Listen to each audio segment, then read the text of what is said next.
और नाज़रीन आपका बहुत बहुत इस्तकबाल है। मैं वसाल आज़म, आप देखें न्यूज़ 18 उर्दू। और अब ख़बर ख़ास में बात एक बार फिर से अलीगढ़ मुस्लिम यूनिवर्सिटी के मौजूदा हालात की।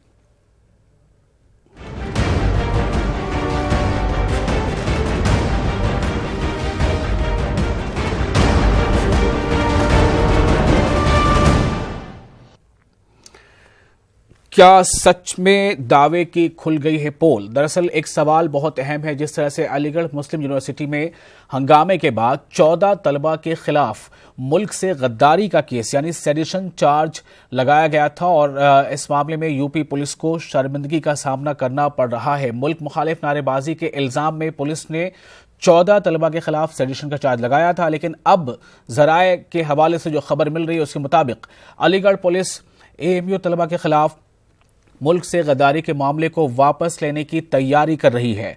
ज़राए के मुताबिक मुल्क मुखालिफ नारेबाजी के मामले में पुलिस ने वीडियो का जायजा लिया। पुलिस को इसमें तलबा के खिलाफ कोई शवाहिद नहीं मिले हैं। हालांकि दीगर इल्जामात के मामले में पुलिस की जांच जारी है और रहेगी। ये एफआईआर बीजेपी युवा जनता मोर्चा के जिला सदर मुकेश कुमार लोधी की शिकायत की बुनियाद पर दर्ज की गई थी। ऐसा इल्जाम लगाया जा रहा था कि एएमयू कैंपस में तलबा के एक ग्रुप ने घूम घूम कर मुबैना तौर पर, मुबैना यानी एलिजिडली ऐसा कहा गया था, कथित तौर पर मुल्क मुखालिफ नारे लगाए और पाकिस्तान की हिमायत में भी नारेबाजी की। पुलिस का दावा था कि इनको तलबा के इस नारेबाजी का एक वीडियो मिला है जिसकी बुनियाद पर तलबा की शनाख्त की गई है। लेकिन अब सवाल ये पैदा हो रहा है कि 12 फरवरी से मामला बढ़ते बढ़ते अब 18 फरवरी तक जा पहुंचा है। ऐसे में पुलिस के हाथ अब तक खाली क्यों हैं? क्या एक बार फिर ये ऐसी कोशिश की गई, एक ऐसा माहौल बनाया गया, नफरत का माहौल, या फिर इसमें वाकई सच्चाई भी है? ये अब भी ज़ेरे बहस है और इसी मामले पर हम बातचीत करने के लिए हमारे साथ कुछ मेहमान मौजूद हैं। इनसे हम जानने की कोशिश करेंगे कि क्या फिर से एक सियासत ने अपनी एक जगह बना ली थी इस मामले में। हम आपको बता दें हमारे साथ इस वक्त मौजूद हैं कमर अली जो तर्जुमान हैं बीजेपी के, लखनऊ स्टूडियो से हमारे साथ जुड़ रहे हैं, और अनुराग भदौरिया जो तर्जुमान हैं समाजवादी पार्टी के, ये भी हमारे साथ जुड़ रहे हैं। आप लोगों का इस्तकबाल है। अनिल भारद्वाज हैं सीनियर जर्नलिस्ट, ये भी हमारे साथ इस डिबेट में शामिल हो रहे हैं, और हमारे रिपोर्टर कामरान भी हमारे साथ रहेंगे, हम उनसे भी जानकारी लेंगे। सबसे पहले कामरान के पास चलते हैं। कामरान, 12 फरवरी से लेकर आज तक वहां क्या कुछ हुआ, कैसे कैसे हालात बदले और ऐसा क्यों है कि पुलिस के हाथ अब तक खाली हैं? कामरान जी विशाल, मैं बता दूं कि जिस तरह से 12 फरवरी को अलीगढ़ मुस्लिम यूनिवर्सिटी के अंदर कुछ मुस्लिम तंजीमों की एक मीटिंग होने वाली थी जिसमें ये कहा गया था, ये अफवाह फैलाई गई थी कि असदुद्दीन ओवैसी भी शामिल होंगे। उसके बाद से दो गुट आपस में लड़ गए। उनका वाज़ेह तौर पे ये कहना था कि असदुद्दीन ओवैसी को हम अलीगढ़ मुस्लिम यूनिवर्सिटी में दाखिल नहीं होने देंगे, जबकि कहीं से भी ये तस्दीक नहीं हो सकी थी कि वो अलीगढ़ आ रहे हैं। तो कहीं ना कहीं यही अपने आप में एक बड़ा सवाल है। जब उसके बाद जिस तरह से ये हालात हुए और दो ग्रुप आमने सामने आए, उसके बाद से जो इल्जामात और जवाबी इल्जामात का सिलसिला जारी हुआ था, उसमें भारतीय जनता पार्टी युवा मोर्चा के मुकेश लोधी के जरिए एक तहरीर दर्ज कराई गई थी। उस तहरीर पे पुलिस ने इतनी जल्दी में एक्शन लिया कि उसमें कहीं ना कहीं उनकी ही बुनियाद पर जो तहरीर दी गई थी उसकी बुनियाद पर उन्होंने सिटीजन चार्जेस लड़कों के ऊपर लगा दिए थे, जिसकी उसी दिन से मुखालफत हो रही है। तलबा का वाज़ेह तौर पे कहना है कि जो लोग आए थे उनके खिलाफ अभी तक कोई एक्शन नहीं लिया गया, जिन लोगों ने हंगामा आराई की थी उनके खिलाफ कोई एक्शन नहीं लिया गया, और उसके जवाब में हमारे ऊपर ही सिटीजन चार्जेस लगाकर हमारे 14 लड़कों को बुक कर दिया गया। तो ये एक पूरा मामला है जिस पर कहीं ना कहीं पुलिस 12 तारीख से लेकर और आज तक का जो वक्त है अभी तक कोई सबूत नहीं जुटा पाई है इस तरह के इल्जामात के। वहीं यूनिवर्सिटी इंतजामिया ने भी अपनी तरफ से जो एफआईआर की थी उसके बुनियाद पे अभी तक कोई कार्रवाई नहीं हुई है। अब जब से ये धरना लगा हुआ है यूनिवर्सिटी के अंदर, सियासी पार्टियां आ रही हैं, लड़कों को हिमायत दे रही हैं, समाजवादी पार्टी हो, बीएसपी हो, राष्ट्रीय उलमा काउंसिल हो और दीगर पार्टियां हो, वो सब धरने पर पहुंच रही हैं। उनकी पूरी तरह से हिमायत हासिल है। कल जो है ओल्ड बॉयज का भी एक डेलीगेशन आया था जी, उसने भी जो है उनकी अपनी हिमायत का ऐलान किया है। जी कामरान, एक सवाल फिर से दोहराऊंगा ताकि हमारे मेहमान सुन लें कि उस दिन जहां तक आपकी रिपोर्ट थी कि 2 एफआईआर दर्ज हुए थे, एक वो एफआईआर जो बीजेपी लीडर मुकेश लोधी की तरफ से दर्ज हुए थे, उस पे पुलिस ने क्या एक्शन लिया, और दूसरा एफआईआर जो एएमयू स्टूडेंट्स की तरफ से या एडमिनिस्ट्रेशन की तरफ जो एफआईआर दर्ज कराए गए थे, उस पर पुलिस ने क्या एक्शन लिया, जरा फिर से बताइए। जी, मैं बता दूं कि जो एफआईआर एक मुकेश लोधी जो हैं भारतीय जनता पार्टी युवा मोर्चा की, उनकी जानिब से हुआ था कि अलीगढ़ मुस्लिम यूनिवर्सिटी के अंदर हम जा रहे थे, हमारे हिंदू छात्रों के ऊपर जिस तरह से वहाँ मारपिटाई हुई थी, उसके खिलाफ हम लोग गए थे। तो उन्होंने ये कहना था कि यूनिवर्सिटी के जो स्टूडेंट्स हैं उन्होंने वहाँ नारेबाजी की, मुखालिफ नारेबाजी की, यूनिवर्सिटी के अंदर घूमे नारे लगाते हुए और हमारे ऊपर जानलेवा हमला किया। दूसरा एक जो मुकदमा दर्ज हुआ था वो यहाँ जो मुस्लिम तंजीमों की मीटिंग होने वाली थी उसको बगैर इजाजत लाइव टेलीकास्ट करने के लिए रिपब्लिक टीवी की टीम पहुंची थी जी। तो एक मुकदमा रिपब्लिक टीवी के जो वहाँ रिपोर्टर्स थे उनके साथ जो कुछ लड़कों ने किया, उनका कहना यह था कि आप बगैर इजाजत आ गए हो, यहाँ आके गलत बयानी कर रहे हैं, गलत सवाल पूछ रहे हैं। उसके ऊपर एक मुकदमा रिपब्लिक टीवी की जानिब से हुआ था। 2 तहरीरें यूनिवर्सिटी इंतजामिया ने दी थी, एक रिपब्लिक टीवी के खिलाफ और एक शरपसंद अनासर के खिलाफ जो यूनिवर्सिटी के अंदर आए थे। उसमें से भी सिर्फ एक तहरीर के ऊपर अब तक मुकदमा दर्ज हुआ है जी विशाल। और कोई कार्रवाई नहीं हुई उसके बाद? अभी तक कोई कार्रवाई नहीं हुई है। जिन लोगों के ऊपर इल्जाम है वो खुलेआम घूम रहे हैं, और वहीं जो तुलबा हैं, अलीगढ़ मुस्लिम यूनिवर्सिटी के स्टूडेंट्स हैं, स्टूडेंट यूनियन है, उनके खिलाफ जिस तरह से जिन संगीन धाराओं में मुकदमे दर्ज हुए हैं, वो कहीं ना कहीं ये कह रहे हैं कि अलीगढ़ मुस्लिम यूनिवर्सिटी के तुलबा के खिलाफ एक साजिश के तहत पूरे मामले को बनाया गया है और उनके खिलाफ एक पूरी। ठीक है कामरान, शुक्रिया आपका, आप हमारे साथ बने रहें। हमारे साथ कबर अली हैं, बीजेपी के तर्जुमान हैं, अनुराग भदौड़िया हैं, समाजवादी पार्टी के तर्जुमान हैं। अनुराग भदौड़िया जी, सुना कल आपकी पार्टी का एक डेलीगेशन गया था, डेलीगेशन ने क्या किया वहां जाकर, क्या महसूस किया, क्या जानकारी मिली? देखिए, मैं आपको बता दूं कि जिस तरह की राजनीति इस देश के अंदर में शुरू हुई है, खासकर यूनिवर्सिटीज में, मैं इसका सख्त विरोध करता हूं। यूनिवर्सिटीज के अंदर में पार्टियों को अपनी राजनीति नहीं करनी चाहिए। भारतीय जनता पार्टी ने देश के अंदर में, चाहे जेएनयू हो, एएमयू हो, लखनऊ यूनिवर्सिटी हो, बीएचयू हो, या इलाहाबाद यूनिवर्सिटी हो, या कलकत्ता यूनिवर्सिटी हो, अचानक यूनिवर्सिटीज को टारगेट किया है। तो मैं चाहता हूं कि जो शैक्षिक संस्थाएं हैं इनसे भारतीय जनता पार्टी को दूर रहना चाहिए, क्योंकि ये शैक्षिक संस्थाएं हैं, इनमें अगर आप राजनीति करोगे कि यहाँ पे लोगों का भविष्य तैयार होता है, इनको अगर झूठे मुकदमे में फंसाओगे, झूठी बातें इनके ऊपर लगाओगे, तो वो देश के फ्यूचर के लिए अच्छा नहीं होता है। क्योंकि वक्त अभी ऐसा नहीं है कि हम उस पर बहुत राजनीतिक बातें करें, बट मैं इतना ही कहूंगा कि शैक्षिक संस्थाओं को इंडिपेंडेंटली चलने दीजिए। इसके पहले भी चल रही थी, 4-5 साल पहले, 5 मेरा सवाल था, कल आपकी पार्टी का डेलीगेशन गया था, क्या आपको इस बात की जानकारी है, डेलीगेशन ने क्या महसूस किया, क्या जाना जाकर?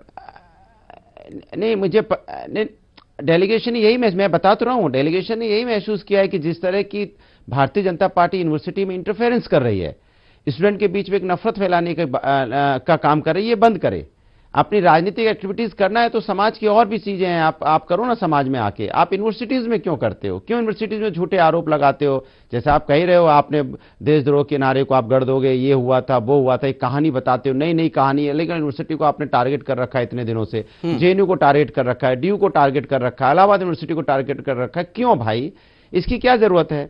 आपको राजनीति करनी है, बहुत सी जगह है, आप सामने रोडों पर राजनीति कीजिए ना, समाज में राजनीति करो, अच्छे काम की राजनीति करो। राजनीति करनी तो ऐसी राजनीति करो जिससे देश की उन्नति होती हो। ऐसी राजनीति क्यों करो जिससे कि आपस में झगड़े, स्टूडेंट के बीच में आपस में मनमुटाव होता हो, क्योंकि ये उम्र होती है 20-21। कमर अली जी हमारे साथ है। कमर अली जी, क्या आप अब तक जो आपने सुना है, जो आपकी अपनी रिपोर्ट है, उसके मुताबिक क्या आप भी मान रहे हैं कि एएमयू के स्टूडेंट के साथ कुछ नाइंसाफी हो गई है, प्रशासन ने दोहरा रवैया अपनाया है, एक एफआईआर पे एक्शन होता है, दूसरे एफआईआर पे एक्शन तेजी से नहीं होता, कोई कार्रवाई नहीं होती, क्या आप मानते हैं या आपकी सोच इससे अलग है? हमारी भारतीय जनता पार्टी सरकार जो है, जब कोई भी एप्लीकेशन आती है, कहीं कुछ होता है, तो उसको एक तरीका होता है कि उस तरीके में जो लोग कंप्लेन करते हैं उस कंप्लेन को लिया जाता है, और लिया जाने के बाद पुलिस जो है उसकी एफआईआर लिखती है, क्योंकि पुलिस तो वहां पे होती नहीं है। जो भी एप्लीकेशन दी जाती है उस पर एफआईआर लिखी जाती है, और एफआईआर लिखने के बाद जो है उसको गवाहों जी है कि वहां कौन लोग थे, कौन नहीं थे, तो उसमें सारी बातें खुल के आती हैं सामने कि ये लोग थे, ये लोग नहीं थे। और इसमें क्या कि जैसे वीडियो का जिक्र हुआ है, उस वीडियो में अगर ऐसी कोई चीज नहीं पाई गई है तो हमारी सरकार ने, क्योंकि हमारा एजेंडा है सबके साथ सबके विकास के एजेंडे का, हम इसी बात पे चुन के आए हैं और इंशाल्लाह फिर चुन के आएंगे। तो आप बताइए कि हम किसी निर्दोष को कैसे फंसा देंगे? हम किसी निर्दोष को फंसाने जा रही थी। अगर ये कहा कि इन्होंने ये कहा ये सच है, तो आप बताइए किसी के साथ अगर कोई नाजायज काम हो जाएगा तो वो हमारी सरकार के ऊपर इल्जाम होगा, हमारी हुकूमत पे इल्जाम होगा। हमारी हुकूमत ने बिल्कुल सफा कह रखा है कि कहीं भी कोई चीज होती है, बिल्कुल एफआईआर लिखना हमारी पुलिस का काम है, वो काम कर रही है बाखूबी, लेकिन शांति व्यवस्था बनाना भी बहुत जरूरी है। और उसमें जो भी पुलिस करेगी, कमर अली साहब, मैं आपसे सिर्फ यही पूछूंगा कि जो तहरीर जो दर्ज कराई गई एएमयू एडमिनिस्ट्रेशन की जानिब से, उस पे कुछ कार्रवाई हुई कि नहीं? तब पता चलेगा कि आपका एडमिनिस्ट्रेशन जो आपके ज़ेरे निगरानी अभी है वो कितना बायस्ड या अनबायस्ड है। इसका जवाब रेडी रखिएगा, एक छोटा सा ब्रेक ले रहे हैं। एक बार फिर से आप सबका इस्तकबाल है। 12 फरवरी को एएमयू में कुछ गड़बड़ी हुई। दरअसल वहां पर एक मीटिंग हो रही थी। खबर यह फैलाई गई कि इस मीटिंग में असदुद्दीन ओवैसी आने वाले हैं। उसके बाद वहां पर तलबा के दो गुट हो गए, आपस में वो भिड़ गए। और उसके बाद यह भी हुआ कि बाहर से कुछ शरपसंद अनासिर वहां पहुंच गए और उसके बाद हंगामा हुआ। एक मीडिया चैनल का नाम लिया जा रहा है कि वो बिना परमिशन के वहां पर कैंपस में काफी अंदर तक चला आया, उससे भी लोगों को एतराज था। उसके बाद जो कहानी हुई है वो सब हम लोग डिस्कस कर चुके हैं। लेकिन 12 फरवरी से लेकर आज तक लगातार बाबे सैयद पर वहां पर स्टूडेंट्स का धरना जारी है और इसी बीच वहां पर अलग अलग पॉलिटिकल पार्टियों के डेलीगेशंस भी आ रहे हैं, मिल रहे हैं। 14 स्टूडेंट्स के खिलाफ सेडिशन चार्जेस लगाए गए थे। पुलिस के हाथ अब तक खाली हैं। ऐसी खबरें हैं कि पुलिस को कोई सबूत नहीं मिल पा रहा है और जो तलबा का कहना था कि यह सरासर झूठी बुनियाद पर ये सेडिशन चार्जेस लगाए गए हैं बाहरी लोगों के कहने पर। और साथ ही जो बाहर के लोग अंदर घुस आते हैं, एएमयू कैंपस का माहौल खराब करते हैं, उनके खिलाफ जो एफआईआर दर्ज कराई गई थी उस पर पुलिस ने अभी तक कोई एक्शन नहीं लिया है। मैंने आपसे सवाल किया था, कमर अली साहब, क्या आपके पास जवाब है? क्या एक्शन लिया गया? जी हाँ, बेशक मेरे भाई, बिल्कुल जवाब है मेरे पास। जवाब बिल्कुल बेशक मेरे पास है। मैं आपको जवाब देना चाहता हूं क्योंकि जो ये हालात जो बने, जिसने भी हालात बनाए, जिसने भी जो कंडीशन जो भी रही मामलात पे जो हुआ, आप ये क्या चाहते हैं, अवाम क्या चाहती है कि नाजायज लोगों को हम, जो शरीफ लोग हैं और जो इसमें इन्वॉल्व नहीं हैं, या मान लिए जो इसमें कहीं से उनका कोई रास्ता नहीं है, उनको हम उठा के बंद कर दें? ऐसा तो नहीं हमारी हुकूमत करेगी। हमारी हुकूमत और हुकूमतों तरीके नहीं है कि बस किसी ने कुछ कहा और उसको पकड़ा और बंद कर दिया। 15-15, 20-20 साल बाद मेरे भाई छूटे हैं लोग, 15-20 साल बाद। ठीक है, लेकिन मैं आप अभी तक इसका जवाब नहीं दे पाए कि जिसके कहने पे 14 छात्रों के खिलाफ सेडिशन चार्जेस लगाए गए, पुलिस के हाथ अभी खाली हैं, एएमयू एडमिनिस्ट्रेशन की तरफ से जो एफआईआर दर्ज किया गया उसके ऊपर कुछ एक्शन नहीं लिया गया। अनिल भारद्वाज जी हमारे साथ है, सीनियर जर्नलिस्ट। अनिल भारद्वाज जी, माफ कीजिएगा, आपके पास देर से पहुंच रहा हूं, आप ज्यादा करीब हैं सच्चाई के। मुझे बताइए अब तक क्या कुछ हुआ? क्या आपको लग रहा है कि वहां पर कुछ जो माहौल है जानबूझकर खराब करने की कोशिश हो रही है? पुलिस के हाथ अब तक खाली है। देखिए, उत्तर प्रदेश की जो पुलिस है वो बकरी को बाघ बनाने में माहिर है जी। और इसलिए, और सबसे बड़ी बात तो ये है कि सरकार किसी की भी हो, पुलिस का नजरिया वही रहता है, सरकारें अपने हिसाब से काम लेती हैं। तो इस सरकार में भी उसी हिसाब से काम लिया जा रहा है जिसे पिछली सरकारों में काम पुलिस से लिया जा रहा था।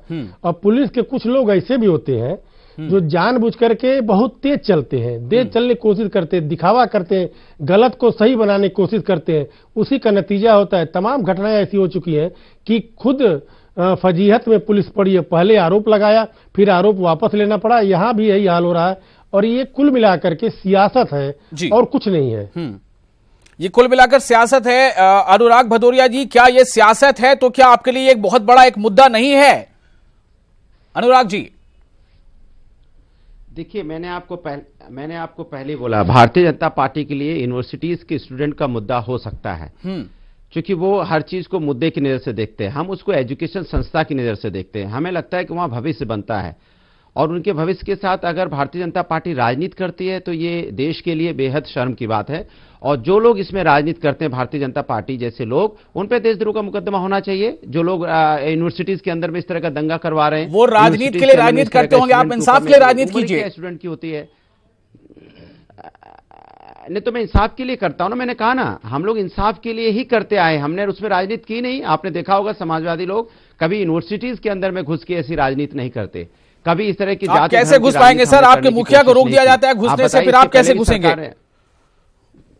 नहीं, हम तो आपसे कह तो रहे हैं कि भारतीय जनता पार्टी को तो इस बात का डर रहता है कि अगर हम लोग कहीं चले जाएं तो उनके ऊपर तानाशाही का आलम लगा देते हैं कि भैया ये जाए, इनको जाने नहीं दिया जाएगा, ये जाएंगे तो अच्छी बात करेंगे। अच्छी बात होनी नहीं देनी है, क्योंकि समाज में अच्छी बात यूनिवर्सिटी में चलने नहीं देनी है, सिर्फ वो बातें चलने देनी है जिससे कि इनकी रोटी सिकती हो। अच्छी बात कैसे हो जाएगी? कमर अली जी, सीधे तौर पर इल्जाम लग रहा है कि सिर्फ जो है राजनीतिक स्वार्थ साधने के लिए, सियासी रोटी सेकने के लिए सब कुछ हो रहा है।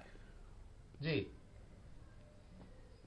इनके यहाँ छात्र योजन सभा है, उसका इतिहास आप उठा के देखेंगे, उसने कहां तक क्या क्या मसले किए हैं उसको बताने की जरूरत नहीं है। अभी इनके पूर्व मुख्यमंत्री, मैं बता रहा हूं, अभी पूर्व मुख्यमंत्री जी जैसे इनके जो था जबरदस्ती जो था क्या था प्रयाग जाने की तो कोशिश कर रहे थे, जबकि इनके निजी सचिव के द्वारा अवगत करा दिया गया था कि आपने जो आप जा रहे हैं वहां पे प्रयागराज जा रहे हैं, यूनिवर्सिटी जाना क्राइम है, नहीं कराया, और उसके बाद वहां पे बैठ के प्रयागराज जाना क्राइम है। ये बताइए, दोनों में क्लियर कीजिए। आपने पहला शब्द कहा यूनिवर्सिटी जाना क्राइम है, प्रयागराज जाना क्राइम, ये बताइए। जो है देखिए, ये जवाब ही नहीं दे पा रहे हैं, ऐसे कुछ भी बोलते जा रहे हैं। आप बताओ, प्रयागराज नहीं, जवाब तो हमारा जवाब ना प्रयागराज। हम बात प्रयागराज की नहीं कर रहे, हम एएमयू की बात कर रहे हैं। कमर अली जी, एएमयू की बात कीजिए।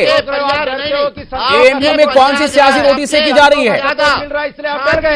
एएमयू के तलबा के साथ मुस्तकबिल से क्यों खिलवाड़ किया जा रहा है? डरते हो आप, हर जगह राजनीति करना चाहते हो, आप चेहरा नहीं बचा पा रहे हो। आपकी सरकार ने बच्चों पे लाठियां चलाई, उनका सर 15 में पहुंचा दिया। क्या वो कहां के थे? बताइए, वो पाकिस्तानी थे जिनको आपने सर से लाठियां चला दी, उन बच्चों पे लाठियां चला दी, कहां के रहने वाले थे? क्या इस्लामाबाद से आए थे वो? आप बॉर्डर पे हमारा फोर्स मारा जा रहा है, उसकी हिफाजत नहीं कर सकते आप। अंदर में आप हमारे देश के लोगों पे लाठियां बरसा रहे हो।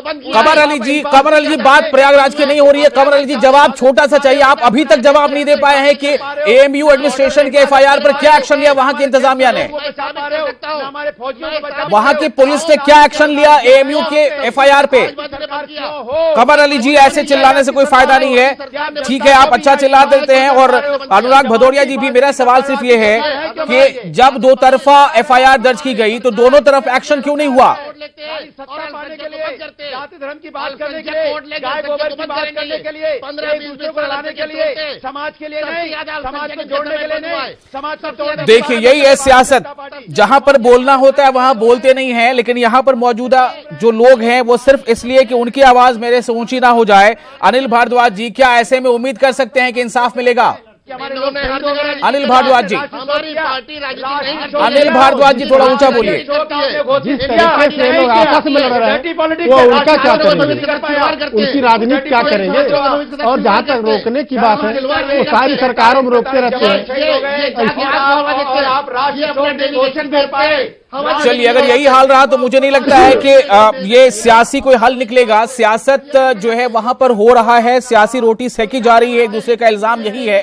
लेकिन इस इल्जाम के बीच में जो तलबा दूर दराज से जो पढ़ने आते हैं, उनका भविष्य, उनका मुस्तकबिल रोशन होने के बजाय वो अंधेरे की तरफ जा रहे हैं, इस पर कोई नहीं बात कर रहा। अगर वहां पर 14 स्टूडेंट्स के खिलाफ सेडिशन चार्जेस लगे हैं, पुलिस का दावा था कि उनके पास सबूत है, तो अब तक हाथ खाली क्यों हैं? और अगर वाकई सबूत नहीं है तो किसी बाहरी के कहने पर एफआईआर दर्ज होता है और एक्शन ले लिया जाता है। एएमयू के जो तलबा है, जो एडमिनिस्ट्रेशन है, उनके कहने पर एफआईआर दर्ज की गई देर से, लेकिन एक्शन नहीं लिया गया। क्या उम्मीद करें कि जल्द ही ये चार्जेस खत्म कर लिए जाएंगे और एक बार फिर तलबा के मुस्तकबिल रोशन होने के इम्कान शुरू हो जाएंगे? बहुत बहुत शुक्रिया आप तमाम लोगों का हमारे साथ बने रहने के लिए।